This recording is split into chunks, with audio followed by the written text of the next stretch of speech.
भारत माता की राजस्थान के राज्यपाल हरिभाऊ बागड़ी जी, यहां के लोकप्रिय मुख्यमंत्री श्री भजनलाल शर्मा, केंद्रीय मंत्री हरदीप सिंह पुरी, उप मुख्यमंत्री दिया कुमारी जी, प्रेमचंद बैरवा जी, राजस्थान सरकार के सभी मंत्रीगण, सांसद और विधायक साथी और मेरे प्यारे भाइयों बहनों, मुझे बताया गया कि आज राजस्थान में 10-12 हजार स्थान पर लाखों की तादाद में इस कार्यक्रम में लोग जुटे हैं। और अभी मैं स्क्रीन पर भी देख रहा था, जहां भी देखो लोग ही लोग नजर आ रहे हैं। टेक्नोलॉजी के माध्यम से राजस्थान के कोने कोने से जुड़े हुए सभी मेरे राजस्थान के भाई बहनों को भी मैं यहां से प्रणाम करता हूं। साथियों, गर्मी के एक मौसम में स्थान स्थान पर इतनी बड़ी मात्रा में लोगों का एकत्र आना हम सबको आशीर्वाद देना, ये दिखाता है कि भाजपा सरकार के प्रयासों पर आपका विश्वास कितना बुलंद है।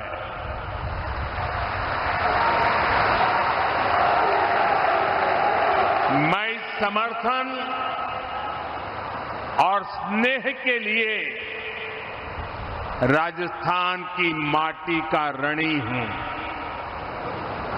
भाइयों बहनों, ये धरती अनगिनत वीरों के शौर्य की साक्षी रही है। इस रण के कण कण में, कण कण ने हमें स्वाभिमान को सर्वोपरि रखने की सीख दी है। और स्वाभिमान व्यक्ति का या फिर स्वाभिमान देश का वो तभी ऊंचा रह सकता है जब वो आत्मनिर्भर हो, दूसरों पर कम से कम निर्भर हो। आज राजस्थान की इस धरती से भारत ने विकसित होने, आत्मनिर्भर होने की दिशा में एक बहुत बड़ा कदम उठाया है। आज इस रिफाइनरी को देश को समर्पित किया गया है। ये रिफाइनरी यहां हजारों लोगों के रोजगार का माध्यम बनेगी। मैं राजस्थान के युवाओं को इस रिफाइनरी की विशेष तौर पर बधाई देता हूं। साथियों, आज का दिन साक्षी है कि बीजेपी सरकारें परियोजनाओं को सिर्फ शिलान्यास करके नहीं छोड़ती है, बल्कि हम उन परियोजनाओं को पूरा करने के लिए भी दिन रात एक कर देते हैं। 2 महीने पहले यहां जो हादसा हुआ, उसके बाद इतनी तेजी से काम पूरा कर लेना ये भी परिश्रम की पराकाष्ठा का उदाहरण है। आप सबने दिखा दिया है, चुनौती चाहे कितनी भी बड़ी और अप्रत्याशित क्यों न हो, नया भारत अपने संकल्पों से न पीछे हटता है और न ही अपनी रफ्तार कम करता है। भाइयों बहनों, आज राजस्थान में विकास के कई और भी कीर्तिमान स्थापित हो रहे हैं। आज ही जोधपुर में नए एयरपोर्ट टर्मिनल का उद्घाटन किया गया है और मैं सोशल मीडिया में देख रहा था कि नए टर्मिनल का आर्किटेक्चर, इंटीरियर, ये सोशल मीडिया में छाया हुआ है। चारों तरफ राजस्थान ही राजस्थान दिख रहा है। साथियों, ये मारवाड़ में पर्यटन, व्यापार और रोजगार को नई गति देगा। इस कार्यक्रम में जो लोग जोधपुर से जुड़े हैं, मैं उनका विशेष रूप से अभिनंदन करता हूं। जोधपुर से ही आज उड़ान योजना के नए चरण की भी शुरुआत हुई है। इसके तहत छोटे छोटे शहरों और दूर दराज के क्षेत्रों को एयर कनेक्टिविटी से जोड़ा जाएगा। साथ ही अब जयपुर में मेट्रो का विस्तार भी होने जा रहा है।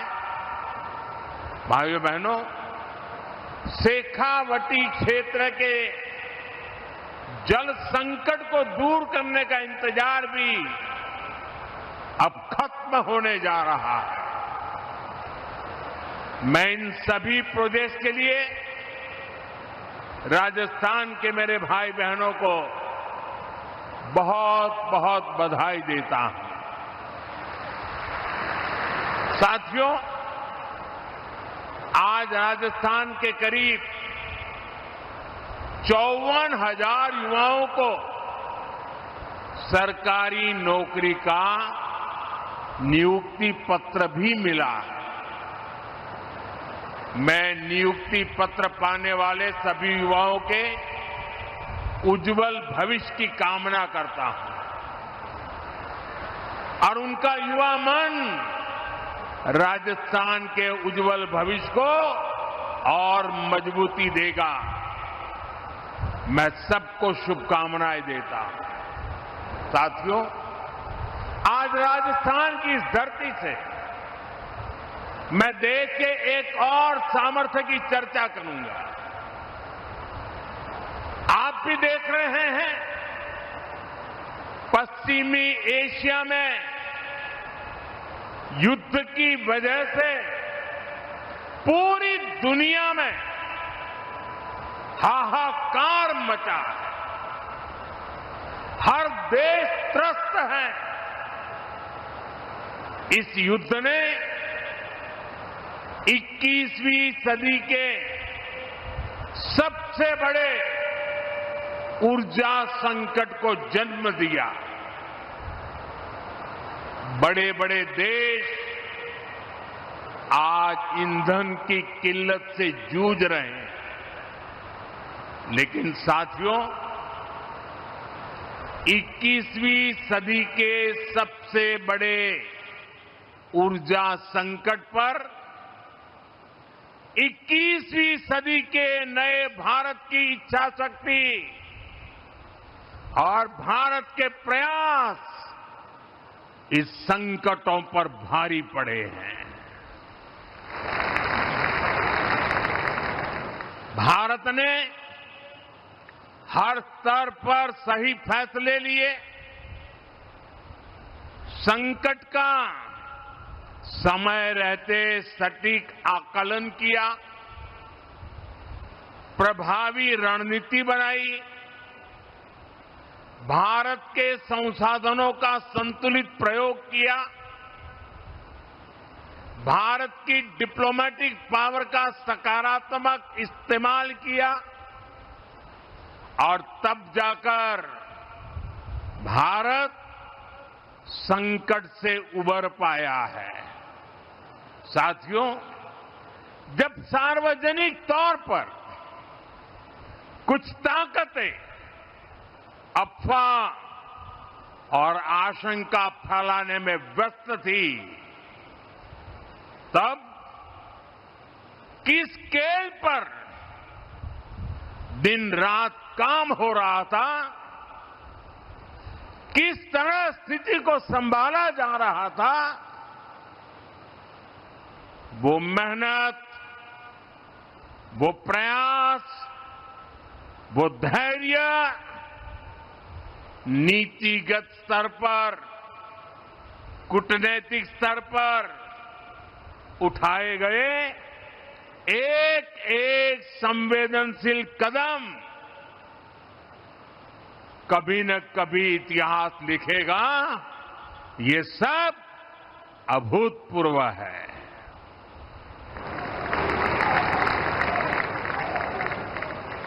मैं एक उदाहरण देता हूं। रसोई गैस यानी एलपीजी के विषय में हम सब जानते हैं, हमारी जरूरतों की करीब 60% एलपीजी अन्य देशों से आयात की जाती थी और इसमें से भी 90% एलपीजी गल्फ देशों से आ रही थी, हॉर्मुज से होकर के आ रही थी और अचानक से युद्ध के हालातों ने उस सप्लाई को लगभग बंद कर दिया। आप अंदाज लगा सकते हैं हमारे देश में कितना बड़ा हाहाकार मचने जा रहा था। लेकिन राजस्थान की इस धरती ने हमें चुनौतियों को भी चैलेंज देना सिखाया है और इसलिए हमने संकट शुरू होते ही रिफाइनरीज के सामर्थ्य पर फोकस किया। औद्योगिक काम के लिए जो गैस बनती थी, उसकी जगह रिफाइनरीज को रसोई गैस एलपीजी बनाने के लिए कहा गया और 7 दिनों के भीतर भीतर एलपीजी के उत्पादन में बढ़ोतरी हुई। पहले जो 35,000 मैट्रिक टन एलपीजी का उत्पादन देश में होता था, संकट के दौरान वो 54,000 मैट्रिक टन बढ़ गया। जिन रिफाइनरीज ने पहले कभी एलपीजी नहीं बनाया था, उन्हें भी इसके लिए कॉन्फ़िगर किया गया। साथियों, रसोई गैस की डिमांड का पूरा लोड एलपीजी पर न पड़े, सरकार ने इसका भी ध्यान रखा। पीएनजी कनेक्शन यानी पाइप से रसोई गैस के कनेक्शन बढ़ाने का अभियान चलाया गया। बहुत ही कम समय में भारत ने करीब 11 लाख से ज्यादा घरों को गैस का पीएनजी कनेक्शन से जोड़ दिया। भाइयों बहनों, हमने एक और सप्लाई को सुनिश्चित किया। दूसरी ओर घरेलू उपभोक्ताओं पर बहुत बोझ भी नहीं पड़ने दिया। जो हालात थे, उनमें घरेलू गैस सिलेंडर की कीमत 2,000 रुपये तक जा सकती थी। बड़े बड़े मार्केट एक्सपर्ट यही आकलन कर रहे थे, लेकिन हमारे यहां अभी भी घरेलू एलपीजी सिलेंडर 950 रुपये से भी कम में दिया जा रहा है। गरीबों को तो उज्ज्वला सिलेंडर 650 के भी भीतर पड़ रहा है। अब से 2 दिन पहले सरकार ने कमर्शियल गैस की कीमतों में भी बहुत बड़ी कटौती कर दी है। ये दिखाता है कि हमारी सरकार कितनी संवेदनशीलता से काम कर रही है। साथियों, युद्ध की वजह से डीजल पेट्रोल पर आया संकट भी बहुत बड़ा था। हमारे देश में तेल के बड़े बड़े कुएं नहीं हैं। जब ये संकट बढ़ा तो क्रूड ऑयल की कीमतें $70 प्रति बैरल से $120 प्रति बैरल तक पहुंच गई थी। आयात के रास्ते भी बंद थे। दुनिया के कई देशों में डीजल पेट्रोल की कीमतों में 40 से 50% का इजाफा हो गया। कई देशों में तो डीजल पेट्रोल कोटे के आधार पर मिलने लगा था, लेकिन भारत में एक दिन भी ऐसे हालात नहीं आए।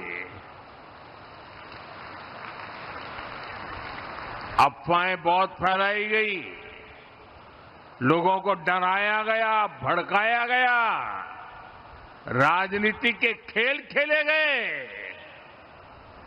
लेकिन जिनके इरादे गलत थे वो सफल नहीं हो पाए। दूर सुदूर इलाकों में भी छोटी मोटी अड़चनों के अलावा सप्लाई की कोई बड़ी चुनौती नहीं आई। अप्रैल से जून के बीच ही अकेले डीजल पेट्रोल में 75,000 करोड़ रुपए से ज्यादा का घाटा कंपनियों को उठाना पड़ा। यानी एक नई रिफाइनरी बन जाए इतना घाटा सहना पड़ा, और इस घाटे को पूरा करने की जिम्मेदारी सरकारी खजाने से उठाई गई। हमने प्रति लीटर 10 रुपये की एक्साइज ड्यूटी भी कम की और बहुत ज्यादा बोझ जनता पर नहीं पड़ने दिया। साथियों, युद्ध के इसी समय में भारत की दूसरे देशों के साथ जो दोस्ती है ना, वो दोस्ती भी बहुत काम आ गई। जब ये संकट शुरू हुआ था उससे पहले भारत 25-26 देशों से ही ईंधन का, ऊर्जा का आयात करता था, लेकिन संकट के समय भारत की डिप्लोमेसी का जलवा दिख गया। दूसरे देशों के साथ हमारे अच्छे संबंध इस संकट की घड़ी में बहुत काम आए। युद्ध के दौरान ही भारत 40 से ज्यादा देशों से ईंधन मंगाने लगा। भारत ने दुनिया को स्पष्ट संदेश दिया कि हमारे लिए राष्ट्रहित और राष्ट्र के नागरिकों का हित सर्वोपरि है। नागरिक देवो भव, ये हमारा मंत्र है। साथियों, इतनी अप्रत्याशित चुनौती से देश ऐसे ही नहीं उभरा।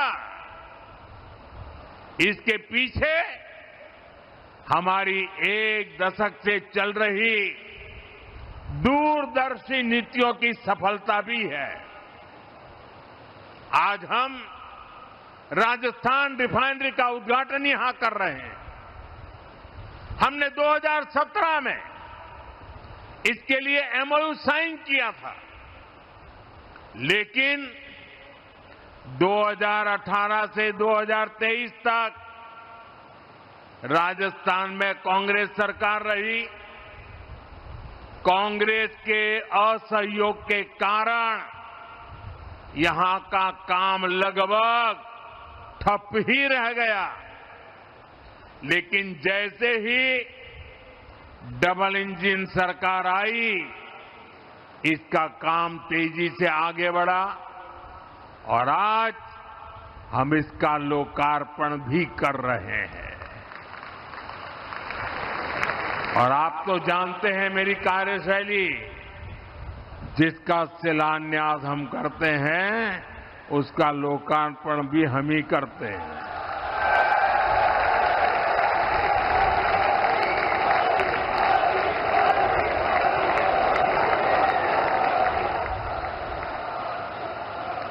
इसी तरह भारत ने अपनी रिफाइनरी क्षमता को लगातार बढ़ाया है।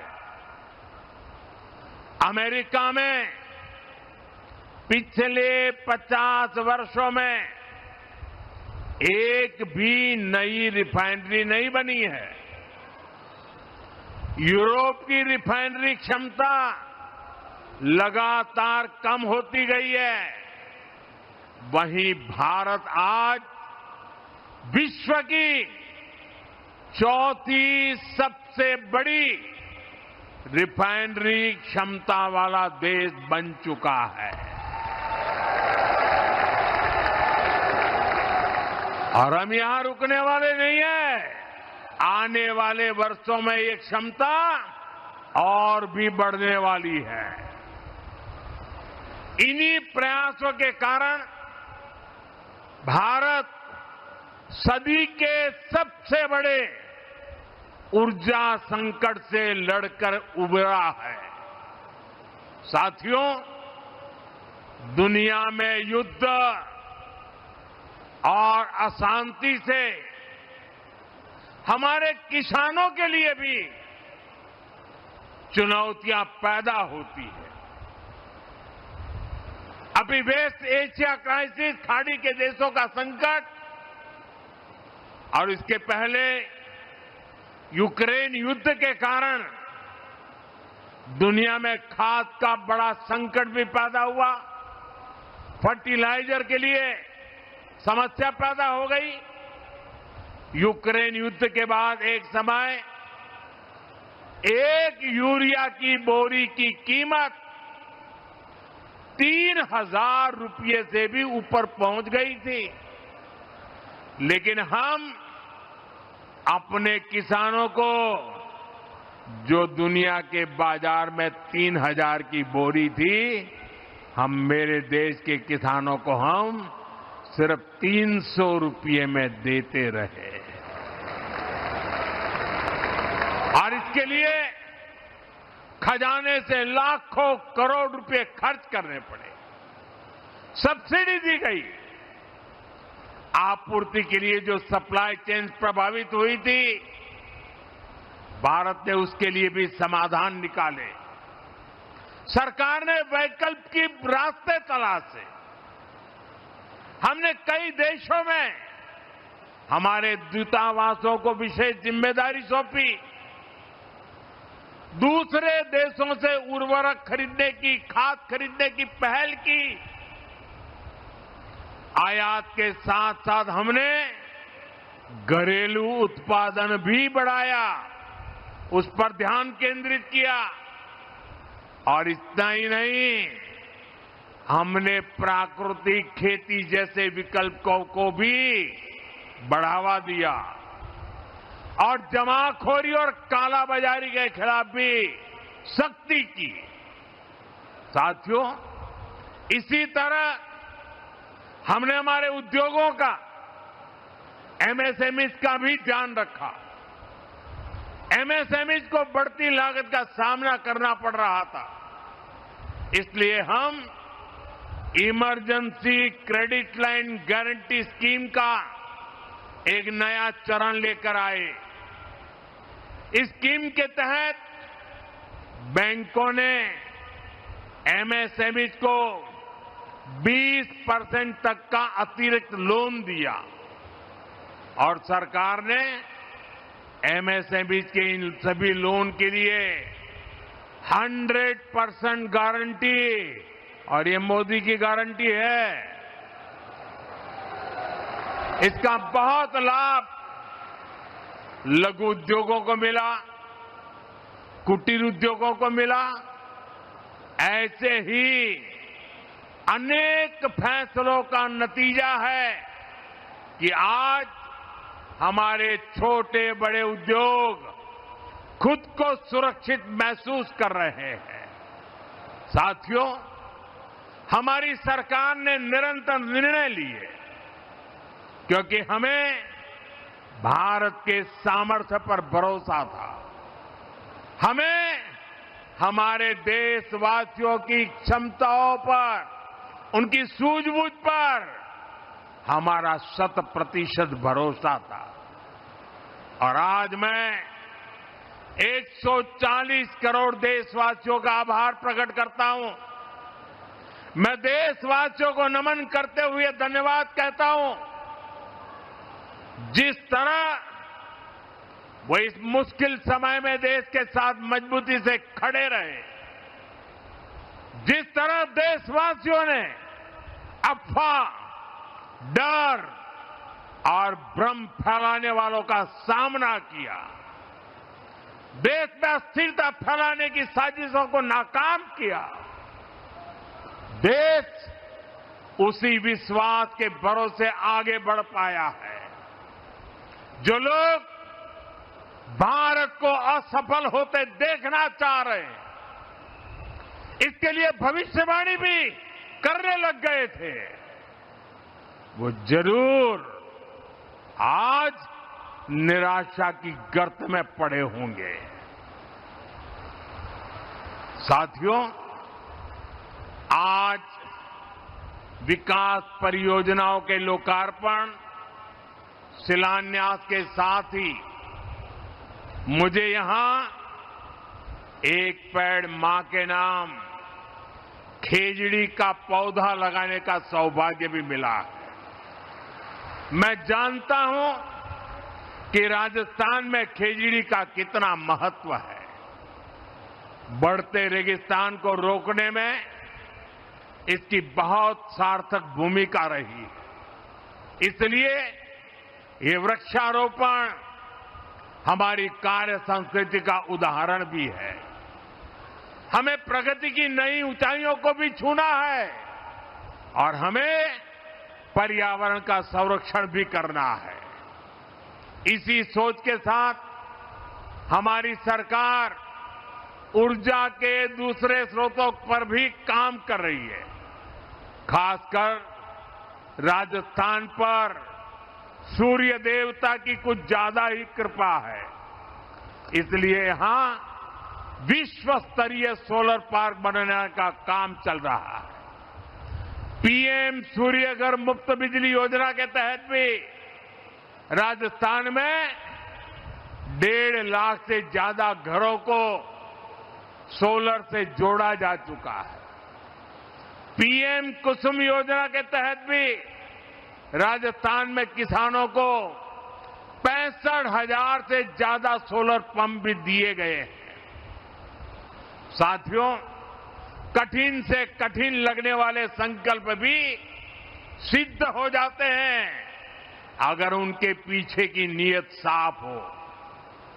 यही बीजेपी और कांग्रेस में एक बहुत बड़ा अंतर है। साथियों, राजस्थान में पानी से जुड़ी परेशानियों का समाधान इसका एक और बड़ा उदाहरण है। आप सब जानते हैं, कांग्रेस की सरकारों ने कभी राजस्थान के जल संकट को दूर करने के लिए कोई ठोस काम नहीं किया। लेकिन बीजेपी क्षेत्रवाद और बंटवारे की सियासत नहीं करती। बीजेपी राष्ट्र प्रथम की भावना पर चलती है। हमने जब गुजरात में पानी पहुंचाने की योजनाओं पर काम किया था और राजस्थान को पानी देने की बात आई थी, मुझे बराबर याद है हिंदुस्तान के हर कोने में एक राज्य दूसरे राज्य से पानी के लिए लंबे अरसे से लड़ाइयां चल रही है। राजस्थान के लोगों को भी लगता था कि पता नहीं गुजरात नर्मदा का पानी देगा कि नहीं देगा, लेकिन हमारा सौभाग्य था कि राजस्थान में भी बीजेपी सरकार, गुजरात में भी बीजेपी सरकार, उस समय मैं गुजरात में मुख्यमंत्री था, यहां बहन वसुंधरा जी यहां मुख्यमंत्री थी और हम दोनों ने मिलकर बिना कोई संघर्ष, बिना कोई वाद विवाद, बिना कोई आंदोलन, बिना कोई लड़ाई गुजरात से नर्मदा का पानी राजस्थान के साथ साझा किया और राजस्थान के कई गांवों तक मां नर्मदा का पानी पहुंच रहा है। अभी भजनलाल जी बड़े भावुक होकर पानी की इस काम का वर्णन कर रहे थे। भाइयों बहनों, अब जब राजस्थान और हरियाणा दोनों राज्यों में भाजपा सरकार है तो पहली बार आपसी सहमति से समाधान निकाले गए। अब राजस्थान और हरियाणा सरकार मिलकर शेखावटी तक पानी पहुंचाएंगे। हाल ही में दोनों राज्यों के बीच समझौते पर मोहर भी लग चुकी है। इस समझौते के तहत हथनी कुंड बैराज से पानी राजस्थान लाया जाएगा। इसके लिए अंडरग्राउंड पाइपलाइन बिछाई जाएगी। इसका लाभ सीकर, चूरू, झुंझुनू और आसपास के पूरे शेखावटी क्षेत्र के लोगों को इसका लाभ मिलने वाला है। इस परियोजना पर लगभग 34,000 करोड़ रुपए खर्च किए जाएंगे। साथियों, आने वाले समय में अपर यमुना बेसिन में रेणुका, लखवाड़ और किसाऊ बांधों का निर्माण पूरा होने पर राजस्थान को पानी का और लाभ होगा। गांवों में नल से जल पहुंचाने का काम भी तेजी से आगे बढ़ा है। राम जल सेतु परियोजना भी इसी सोच का परिणाम है। साथ ही राजस्थान में जल संरक्षण के लिए जल संचय जन भागीदारी भी बड़ी भूमिका निभा रही है। देश में इस अभियान के तहत जल संरक्षण के लिए करीब करीब 25 लाख सॉक पिट्स बने हैं। राजस्थान में भी 1.25 लाख से ज्यादा सॉक पिट्स बनाए गए हैं। इससे पानी संरक्षित हो रहा है, ग्राउंड वाटर का स्तर सुधर रहा है। मैं इन प्रयासों के लिए केंद्र और प्रदेश की भाजपा सरकारों को और शेखावटी क्षेत्र के लोगों को बहुत बहुत बधाई देता हूं। साथियों, आज जब देश कोई संकल्प लेता है, कोई लक्ष्य बनाता है, तो राजस्थान उसके केंद्र में होता है। आज राजस्थान में तेज गति से आधुनिक इंफ्रास्ट्रक्चर निर्माण हो रहा है। नए नए रिकॉर्ड बन रहे हैं। आज जयपुर मेट्रो फेज 2 की आधारशिला और जोधपुर एयरपोर्ट के नए टर्मिनल का उद्घाटन ये राजस्थान के विकास को और गति देंगे और नई उड़ान देंगे। जयपुर में फेज 2 पूरा होने के बाद जयपुर का कुल मेट्रो नेटवर्क 50 किलोमीटर से अधिक हो जाएगा। पूर्व, पश्चिम और उत्तर दक्षिण मेट्रो नेटवर्क एक दूसरे से जुड़ जाएगा। इससे स्थानीय लोगों को आसानी तो होगी, पर्यटकों के लिए सुविधा भी बढ़ेगी। साथियों, आने वाले समय में हमें विकास के और भी नए आयाम छूने हैं। मुझे पूरा भरोसा है आप सब इसी तरह डबल इंजन सरकार को आशीर्वाद देते रहेंगे। हम साथ मिलकर राजस्थान के नए भविष्य का निर्माण करेंगे। इसी विश्वास के साथ मैं एक बार फिर राजस्थान रिफाइनरी के लिए, अन्य विकास कार्यों के लिए देशवासियों को, राजस्थान वासियों को बहुत बहुत बधाई देता हूं। मेरे साथ बोलिए, भारत माता की। दोनों मिट्टी ऊपर करके राजस्थान की ताकत नजर आए। भारत माता की, भारत माता की, भारत माता की। बहुत बहुत धन्यवाद। आपके मोबाइल पर तुरंत आएगी ब्रेकिंग न्यूज। स्क्रीन पर सबसे पहले दिखेगी बड़ी खबर। देश दुनिया की हर खबर एक जगह। अब आपके मोबाइल पर तुरंत फटाफट इंस्टॉल कीजिए न्यूज नेशन ऐप और रखिए खुद को अपडेट।